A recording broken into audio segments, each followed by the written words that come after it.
A revealing new report shines a light on couples and their financial fidelity. It turns out millions of people in committed relationships are keeping money secrets from each other. Alexandria Hoff is here to tell us why. Hi, Alex. Well, hi, Yuki, Jessica. And speaking with a financial advisor tonight, I was told that there is nothing wrong with partners having their own accounts on the side, but they added the effects of doing so in secret, especially when debt is involved, can provide as an emotional and financial devastation.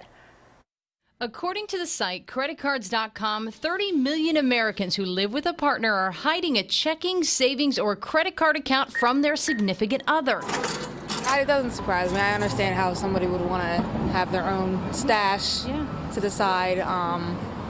I personally don't.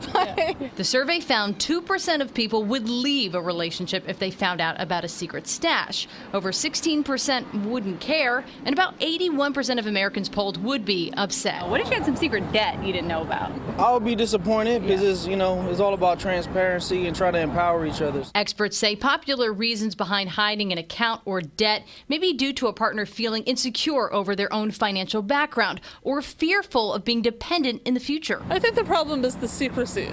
As long as everything's out in the open, then everybody should be okay. We're both completely transparent. We actually just set up a new checking account. The survey noted millennials are twice as likely as older Americans to financially cheat. My mother told me when I was a little girl that you always had to have your own money. Make no mistake, though, there's a big difference between self-sufficiency and secrecy. If I found out about a secret account, I might be a little upset. But I talk about it. Find out what's going on.